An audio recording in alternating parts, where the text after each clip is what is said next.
Happy early October, and this is the voice of your host, Nick DeOlius, for the podcast known as The Far Middle. This episode, like all Far Middle installments, will certainly be unique in its own special way. That's how we roll on this podcast. And we have a small handful, a trio to be exact, of connections this week, and they tie together into a common theme. What's the theme? I suppose that's going to depend on your perspective. Some might call the theme belief in self. Some may call it confidence bordering on overconfidence. And others may consider the theme to be a rebel obstinance in the form of unconventional thinking. But what you will see in our three connections that display this week's theme is that they, the connections, can bring it, the theme, to manifest in the individual in ways that have an enormous outsized impact on his or her field, or even with respect to history. And I'm going to warn you at the episode start that the outsized impact can be a great thing or an incredibly tragic thing for humanity. And we will have examples of both within our three connections, which span an incredible wide spectrum of sport, world and military history, and the arts in the 20th century. Let's get started, and I can show you what I speak of. Our sports dedication provides the first example and starting connection of episode 176's theme. Dedication goes to an interview from the mid-1950s by, without a doubt, one of the 5 greatest baseball players of all time, and perhaps the greatest all-around baseball player in history, and that would be Willie Mays. Now, some of you far middle long-time constant listeners might be saying to yourselves right now, hey, wait a minute, Willie Mays was already a prior far middle dedication. And you would be correct. However, our dedication this week is not specifically to Willie Mays as a player, but instead to his interview in 1954 and to what it exposed as the mindset and the relationship between star athlete and his professional sport back in the 1950s. Quite different than what you see today. And what you will find with our dedication interview is a publicly humble athlete, perhaps a naiver athlete when it comes to the business side of things, but nevertheless quite a self-confident athlete who did it his way, not the conventional way prescribed by the experts or coaches. Willie Mays, in that 1954 interview, he was giving that to prepare to be included in a book. The book was titled the 1955 Mutual Baseball Almanac, and one of its co-authors who compiled the book was the legendary sports writer Roger Kahn. The almanac consisted of a series of interviews with notable players of the day, discussing their views of the game, their careers, and tips for aspiring professional baseball players. And it is a surreal time capsule when you read it today. The wholesomeness of the 1950s comes out loud and clear across all the interviewees, as well as the content of the interviews. Willie Mays and his interview, they were no exception. Mays said that there were 3 things that were vital to becoming a successful professional baseball player. The first and most important in his mind was to love the game. Because if you didn't love the game, you were never going to be driven to learn and excel at it. The second vital factor was not drinking alcohol because it would deter the professional athlete's performance on the field. Basically, Mays was advising youngsters to live a clean life off the field so that you could excel on the field. Drugs weren't even contemplated as a concern back in 1954. And then the crucial component number 3 of a successful pro ball player from the perspective of Willie Mays was to get the right amount of sleep. And that meant not too little and not too much sleep. For Willie Mays, the perfect time of sleep was 8 hours every night. You sleep more than that, he felt that you got lazy. And if you slept less than that, he felt it would hurt your performance the next day. Mays then discussed the driver that was making him a better player each year. He attributed much of his improvement to accumulating playing experience. For him, there was nothing more valuable than playing time to hone his craft, and I might add, to increase his confidence.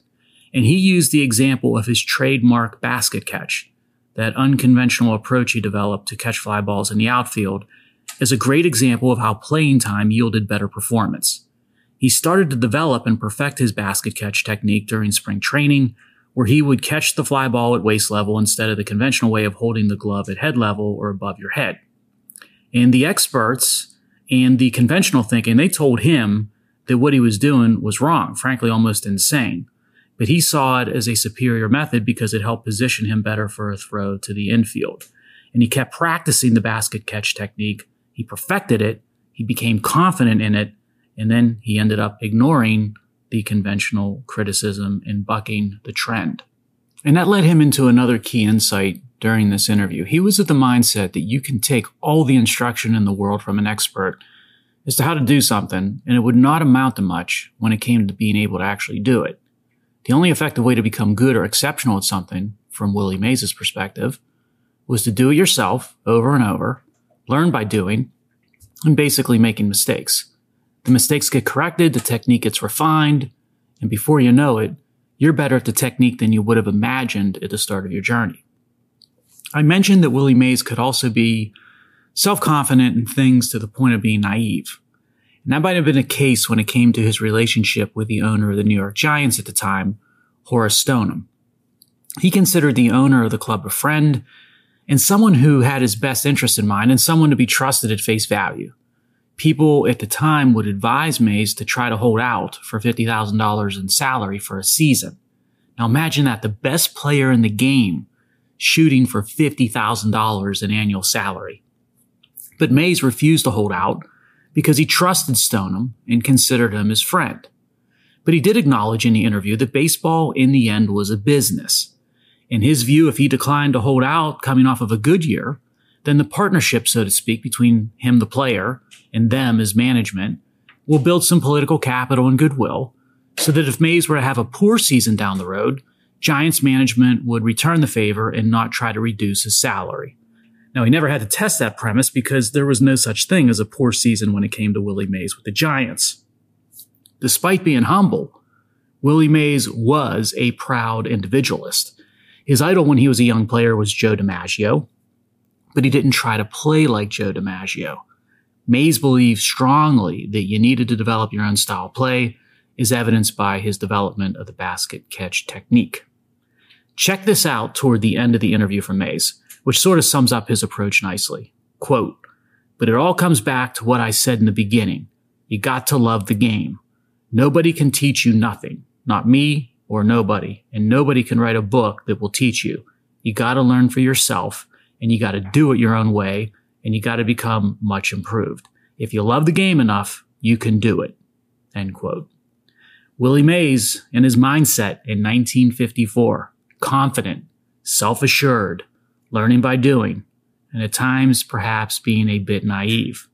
Episode 176 is dedicated to the mindset of the professional athlete in the 1950s, a much simpler time. Willie Mays showing self-confidence, self-assurance that resulted in excellence in his field.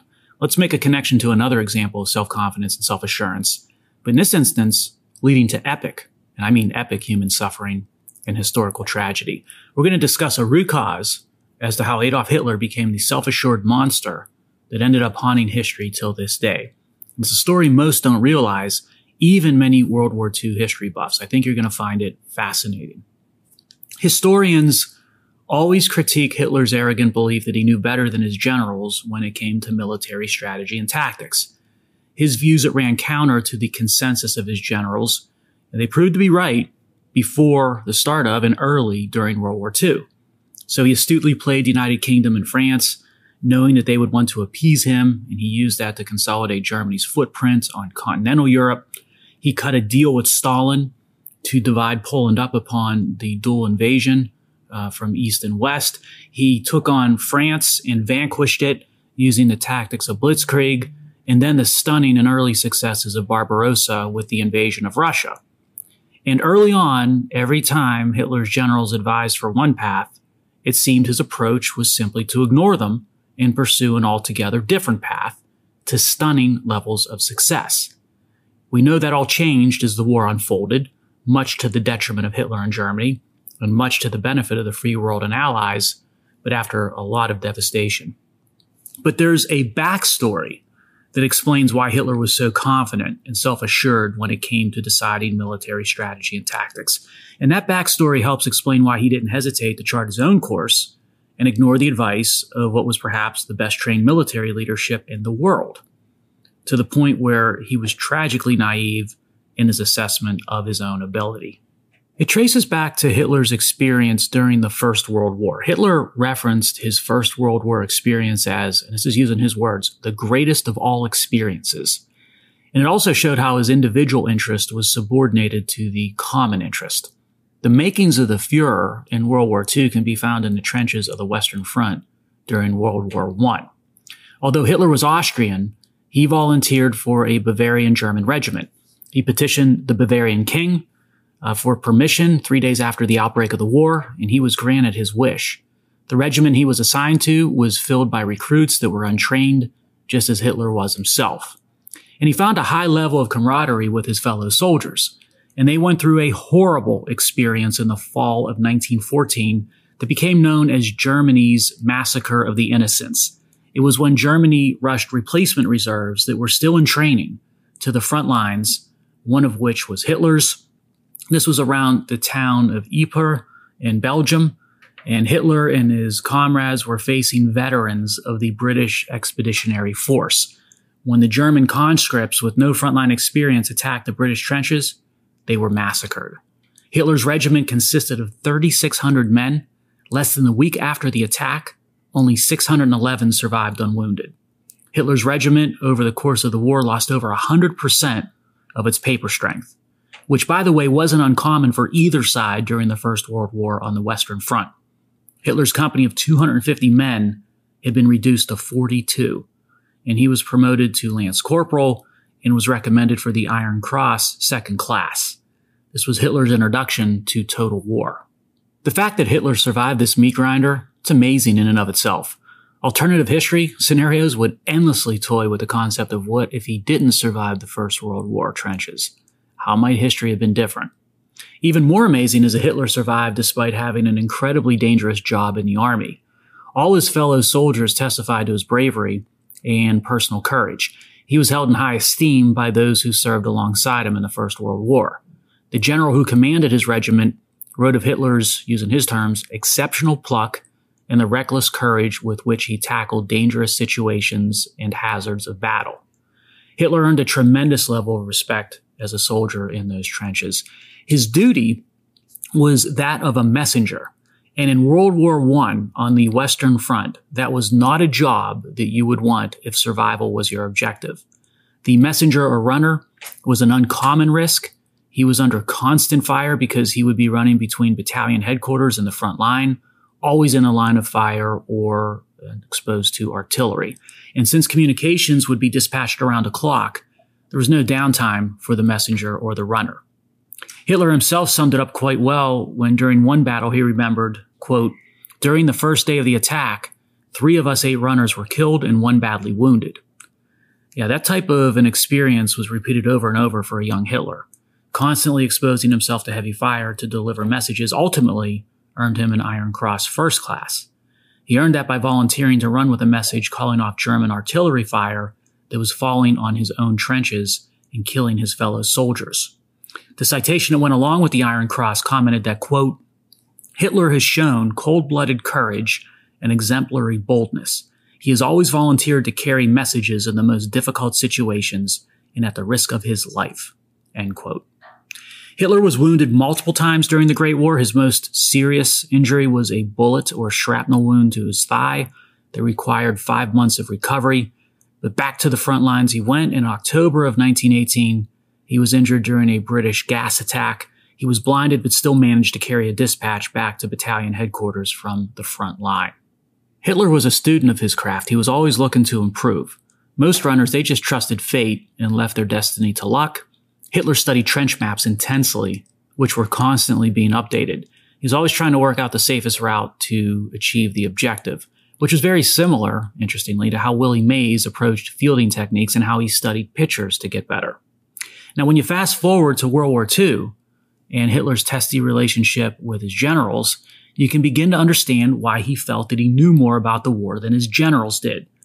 Not only did Hitler experience the war up front and personal during the Great War, but he also considered that his high proportion of his generals at the start of the Second World War had either been staff officers or artillery gunners during the First World War.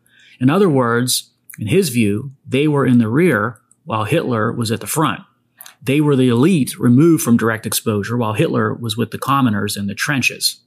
In fact, as generals during the Great War, they weren't exposed to the risk that Hitler had been exposed to because their military gifts were thought to be too precious to risk in the mayhem of the trenches, whereas a common soldier like Hitler was viewed to be quite expendable. From Hitler's perspective, his generals weren't able to fully comprehend the reality of war because they never experienced it directly like he did. I suppose Hitler viewed the elite of German military as something to oppose and to always view with skepticism.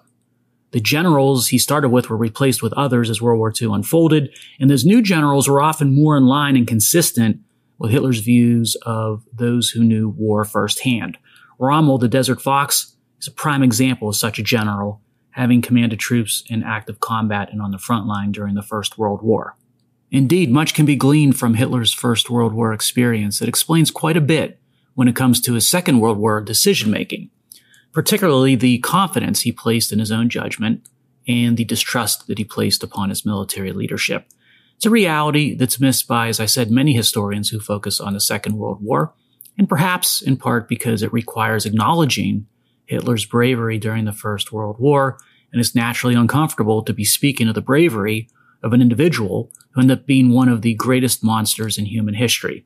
But that is representative of the complexity of our species.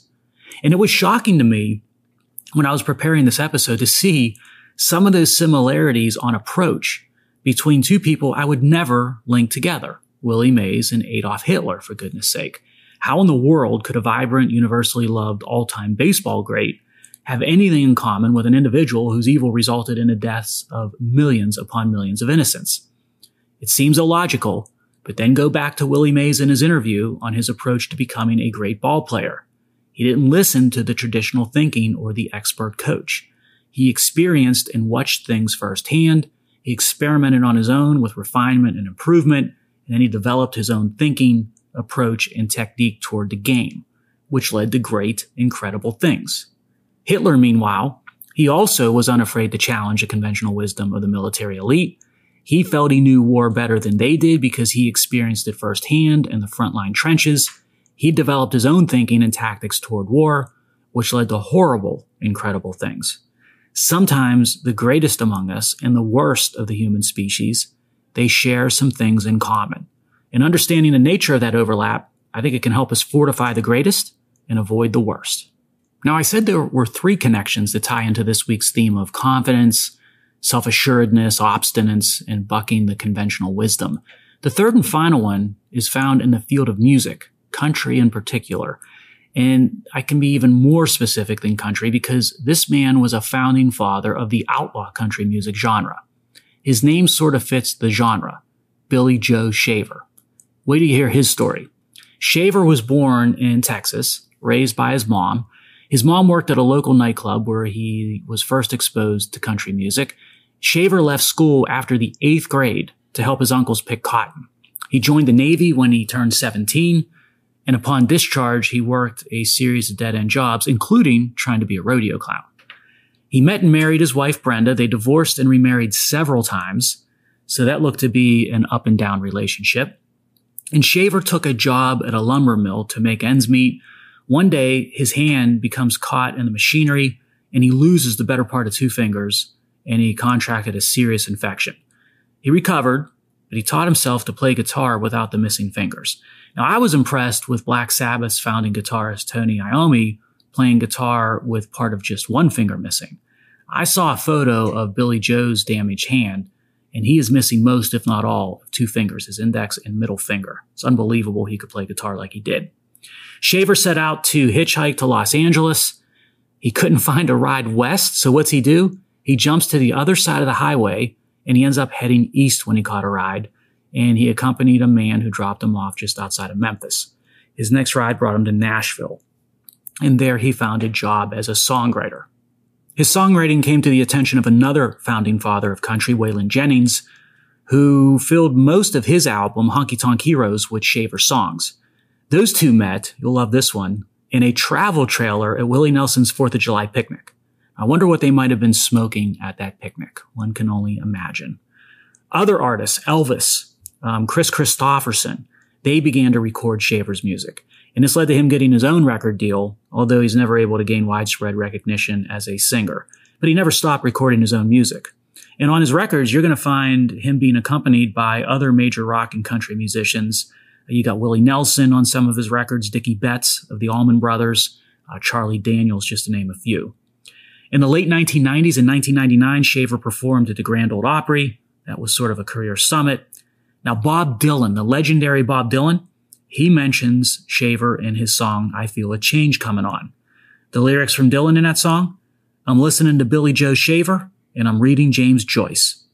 Hey, when Dylan cites you in a song, you are a legend. Comedian Norm Macdonald was an avid Shaver fan and a friend, and praised his songwriting. And artists, including the aforementioned Dylan and Elvis, along with Johnny Cash, they've all recorded his songs. Not bad for a guy who described himself as unmanageable. Now, Willie Mays was an example of how our theme of self-confidence and bucking the tradition, how it can result in greatness. And Adolf Hitler was the example of when those attributes might manifest in epic evil. Billy Joe Shaver, he was a more complicated situation of our episode's theme at work. On the good side, it helped him birth a genre of music. But there was a dark side to this independent thinker and unconventional personality. Because back in 2007, police in Texas, they issued arrest warrants for Shaver on charges of aggravated assault and possessing a firearm in a prohibited place in connection with an incident outside of a bar, Papa Joe's Texas Saloon. That sort of sounds like the type of place Billy Joe might frequent. Shaver shot a man there 2 days earlier before those arrest warrants in the face with a handgun. And the victim's injuries, however, were not life-threatening. Now, to me, I hear shot in the face. That sounds life-threatening to me. But, Texans are known to be a tough breed. Anyway, witnesses interviewed by police report hearing Shaver say to the victim, "Where do you want it?" And then after the shot was fired, "Tell me you are sorry, and no one tells me to shut up." Years after the shooting, in an NPR interview, Shaver said that he shot the victim because he was such a bully, using his terms, and that, this is from Shaver, "I hit him right between a mother and I'll leave the last word for you to figure out." Then he said that was the end of that. He dropped his weapon and said, "I'm sorry." And I said, "Well, if you had said that inside, there would not have been a problem." Oh, can't forget to mention that he was acquitted of these charges in a Waco court after testifying that he acted in self-defense. And his friends Willie Nelson and actor Robert Duvall were in attendance for support at the trial. Texas-based country musician Dale Watson wrote a song about the incident titled "Where Do You Want It?" And Shaver recorded his own song about his incident and trial. He titled it "Wacko from Waco." We lost Billy Joe about 4 years ago, and I hope that you enjoyed the episode theme this week, bringing together three people who I'm fairly confident have never been connected before. Be self-confident. Buck the conventional wisdom where you see an opportunity to break new ground. Learn and improve by getting in there and doing. But always make sure you do all those things with a steady moral compass that keeps you connected to that far middle.